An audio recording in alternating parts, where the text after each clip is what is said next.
This is the Tech Arts Podcast, where we talk about tech, leadership, and all things that concern church audio, video, and lighting. Welcome to the Tech Arts Podcast. My name is DL. So glad to have you along for episode 4. Check it out. This podcast is now heard in every state in the U.S., and we're also in 41 countries. I am so thankful and humbled for all of you who are listening and learning with us. For those of you who are new, welcome, and be sure to tell all your friends. We are on Facebook, Instagram, and Twitter. Tell everyone you meet about us and have them follow and like. Today's episode is on sound checks. What should your sound check format look like? What do you need to accomplish during your sound check? What do you need to accomplish during that sound check? What has to happen? Well, we're going to answer those questions and generally help you understand all the elements of a good sound check. But before we get into that, here's a word from our sponsors. Our main sponsor is Digital Great Commission Ministries. Whether you need help building a team, finding the right gear, or just better understanding the church world, DGCM is here for you. They offer free reports, on-site visits, training videos, articles, and just general church help. That's what Digital Great Commission Ministries is about. Find out more by going to audiovideolighting.com. To break this down a little bit more for you, since I'm intimately involved with Digital Great Commission Ministries, they are all about helping churches understand how to use the instrument of technical gear to reach your congregation. You have to check out all their resources, training, and consulting options. We offer a lot. Most of it's free. Go to audiovideolighting.com to find out more. That's audiovideolighting.com. A little bit more about them. They're a 501c3, excellent organization, donor supported, and that's why a lot of the resources are free of charge. So check them out, audiovideolighting.com. Before we jump into today's topic, I want to give a shout out to Sonic Audio. They sent me a testing tool called the Sound Bullet. Now, being from Texas, I'm all into guns, and this name caught my attention. What is the Sound Bullet? Well, the Sound Bullet is the originally rechargeable pocket-size I/O audio tester, a powerful troubleshooting tool that is robust, reliable, and portable. Well, now that I've read what they want me to say about it, this is what it comes in. It comes in this nifty little box. This really cool box here. Open it up. It's got a sticker. It's got instruction manual. But this is the Sound Bullet. This device is solid. It's got an XLR on each end. It's got a 1/4 inch. Matter of fact, they send it with a 1/4 inch turnaround. So if you need to inject into your DI or come back in from the DI, it's got a headphone jack, a signal generator. It's got little meters here on the side, as well as a volume control on-off, rechargeable little USB port that you can plug into this thing here. This device is amazing. I'm telling you, it's something that you need to have in your toolbox. The internal generator, it is pink noise or 1K testing tone that's routed out the XLR. The balanced XLR can also be routed down the 1/4 inch jack to test DI boxes. You can adjust the output level of that to -10, -20, or -40 dBu. It's got an internal speaker. I didn't even mention that. It's got an internal speaker right here on the side, right near the on-off switch and the volume control. It also has a 3.5 millimeter jack for your headphones, where you can plug your headphones into this if the noise levels around you are too loud. The Sound Bullet is an extremely portable audio signal and wiring verification device, and it's designed to bring confidence to your workflow, whether you need to find faults quickly, use it as a preventative tool. It works in multiple applications. I really love how the XLRs and how solid the device is. It's called the Sound Bullet. It's a pretty amazing device. You have to have the Sound Bullet in your toolkit. To find out more, go to sonicaudio.com. That's sonicaudio.com. Matter of fact, I'm so impressed with this. We are going to do a giveaway of it. And here's how it's going to work. If you listen to the podcast for point 3, I will say a keyword. Write that keyword down and then email it to us at information@digitalgreatcommission.org. That's information@digitalgreatcommission.org. Or you can go to the website, digitalgreatcommission.org, and click on contact. And then there will be a kind of a web form that you can fill out. So then you can email us the keyword there as well. So listen to point 3. I'll say a keyword. You send me an email. The first one to send me an email is going to get this little device called the Sound Bullet from Sonic Audio. Pretty amazing little device. I'm so excited to give this away. All right, let's jump into the podcast topic, a good sound check. We have all been there, right? The service did not go well. The lead tech is disappointed, and he had so many issues with the band. I'm sitting there talking to him, and as the technician starts to explain his issues, I ask questions about the sound check. Well, it became very clear that the issue was the sound check. And the response that I get, but the band lines never change. Why would we have to check them? I hear that question all the time, and the answer to it is yes, you need to check them. More importantly, how do you check them?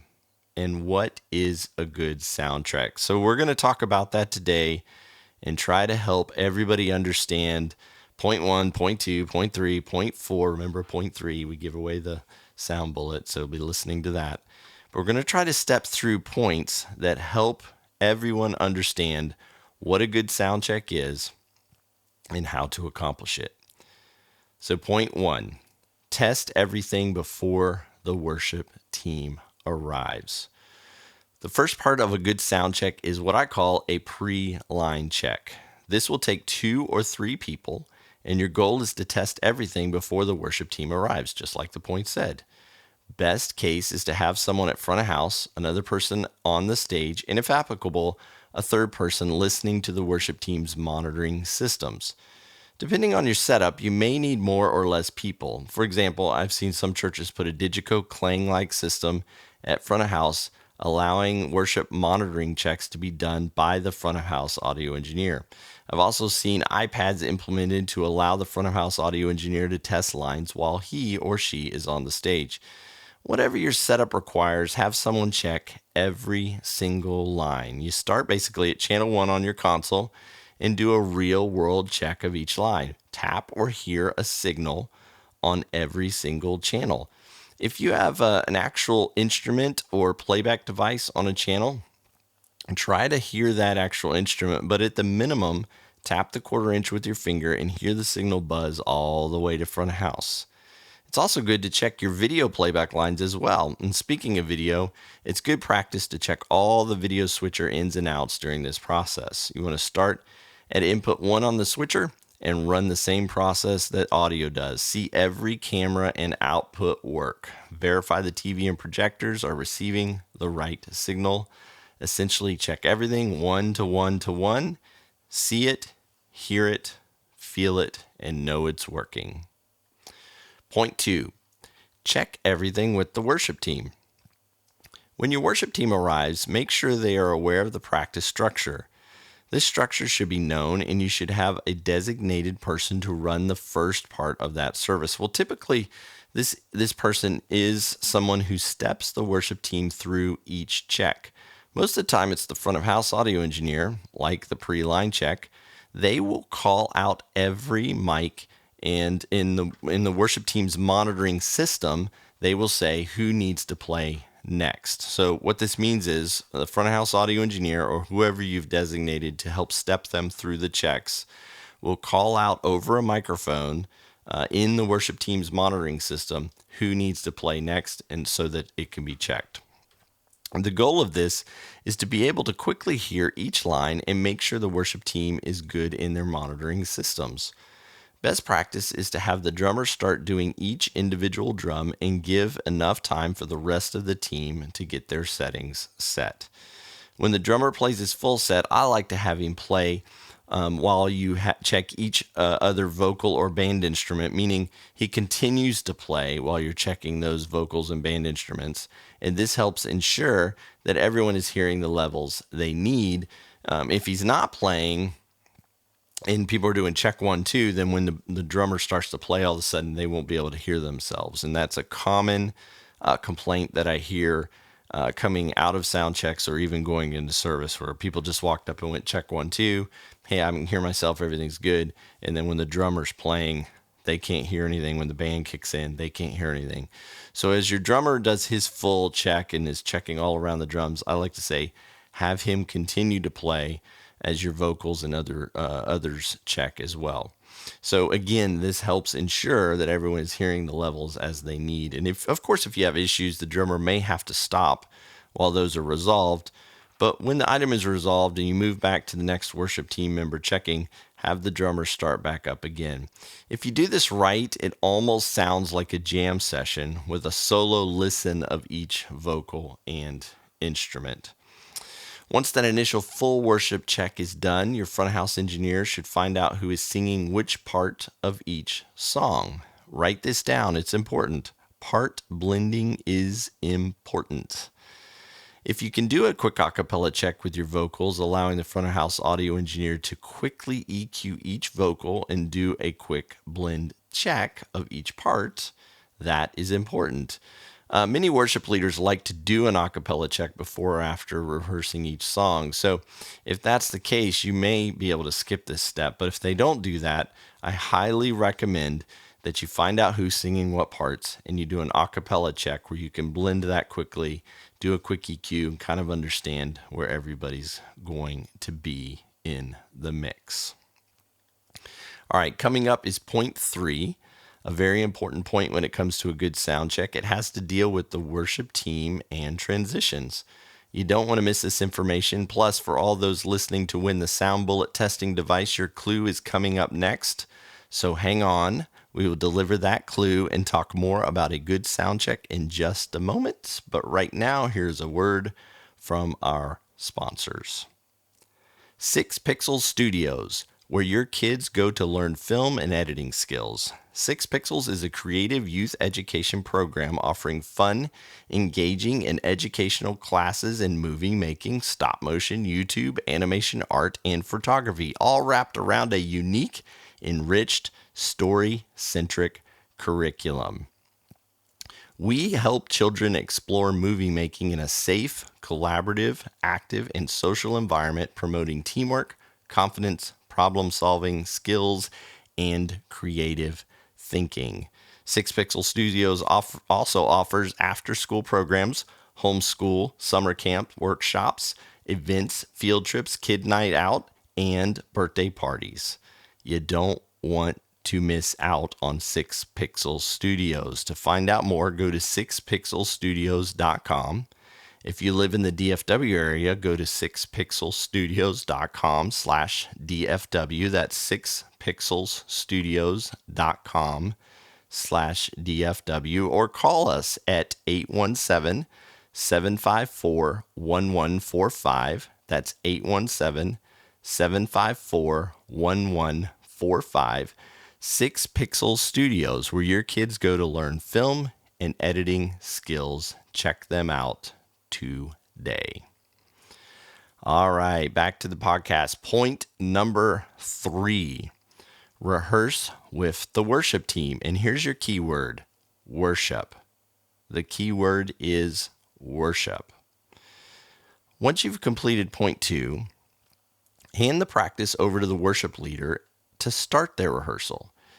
It's important that all techs rehearse with the worship team. I've seen so many techs disengage at this point. Be a part of the rehearsal, listen to what is going on, and be active to solutions. Your worship team should rehearse the entire song, and at some point, they should rehearse the transitions between the songs. I encourage worship leaders to always simulate everything to the best of their ability. If someone is going to speak in between songs, notate that during the rehearsal, and if possible, practice it. Meaning, when you move on to song 2, rehearse the ending of song 1, the transition, and the start into song 2. This gives everyone in the room a shot to hear how this will flow.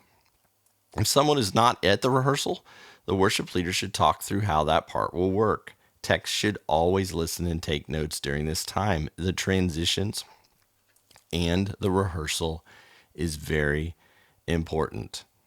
Before we move on to point 4, again, the key word is worship. This is for the sound bullet giveaway. Keyword worship. All right, point 4, run through. You want to try to block enough time the day of your service to do a complete run through of the first part of your service. Typically, that's from the start all the way to the sermon. So this is a non-stop actual run through of every portion up until the pastor gets on the platform. If possible, have a time when your pastor sees the transition to the platform. He or she rehearses it and gives a mic check and then talks through with the team any curveballs he may have during his sermon. This is also a great time to show him or her any pictures of the sermon illustrations that they may want. It's also a good moment to find out end of sermon cues like piano, when that needs to happen at the end, or when the worship team needs to come out and be ready to close the service. Point 5, allow at least 30 to 45 minutes before service for downtime. So point 5 is breathe time. That's right. At the end of all your rehearsals, your checks, and your run-throughs, 30 to 45 minutes before your service starts, have a time where people can just stop down. Many churches do a quick 5 to 10 minute meeting during this time. This meeting helps make sure everyone is on the same page. While I recommend this meeting, I do say that sometimes it can turn into a 30-minute workout session where you're working through all the different areas and it feels like you're exhausted. Well, you do not want to do that. You want it to be very quick. You want it to be high level. You want to make sure everybody's on the same page. So while I recommend this meeting, it can't turn into that 30-minute workout session, that work session that's like feels like you're just running through everything again. The goal of this meeting should be to tie up any high-level questions, calm nerves, and pray for the upcoming service. Now, when I go over these 5 points, almost every time I'm asked about churches that have their sound checks on a different day from their service. While it's best to do all of this on the same day, splitting it up into multiple days still works. With that said, if possible, you need to try to do the full run through the day of your service. If you can't, you need to do enough of a run through so your full team understands what is happening. Now, let me break this out a little bit. If you have the ability to do all of this on the same day, that is the best case scenario. But I get it. By the time you add up the full checks and all that, a lot of times this can break into 2 hours once you get into your run through. And if you do Saturday and Sunday services, maybe that works where you can come in on a Saturday and do a full all the 5 points that we talked about and then go straight into your service. But coming in on Sunday, it's way too early. And here's a key point too. If you have Saturday and Sunday services and you have the same team on Saturday and Sunday, you only have to do this on Saturday, do your service, and then on Sunday you just need to do a quick check to make sure everything's good. But if you only have Sunday services and you do a rehearsal during the week, you can break it up, but it's very important that run through still happens the day of, that everybody can see what's going on and they get a run through of that service essentially and understand what's going on. You've got to remember that the technical gear is also an instrument of worship. So I don't really see any difference between a sound console and a guitar and a vocalist. So techs need just as much testing, playing, and practice as the worship team does, which is why sound checks and a good sound check is very important. I know this can seem like a lot of work for a volunteer, but know that the plans of the diligent, caring, and conscious worker will lead to advantage. Or as the scripture puts it, the plans of a hardworking person leads to prosperity, which is Proverbs 21:5. That's the God's Word version. I hope you enjoyed today's podcast. Remember, sound checks are simply a test. A test is a procedure intended to establish the quality, performance, or the reliability of something. So to put it in simple terms, testing leads to failure. Failure leads to understanding. And if you do years of understanding, that leads to wisdom. I can't wait to talk to you on the next Tech Arts podcast. My name is David Leuschner, signing off by wishing you a great day and praying God blesses every moment of your week. See you soon. You have been listening to the Tech Arts Podcast, presented by Digital Great Commission Ministries. DGCM is a 501c3 nonprofit that was started to help churches with all things technical. Whether you need help building a team, finding the right gear, or just a better understanding of the church tech world, DGCM is here for you. Find out more about our free on-site visits, reports, and consulting by going to audiovideolighting.com. Digital Great Commission Ministries will help you run your church service like a pro. Find out more at audiovideolighting.com.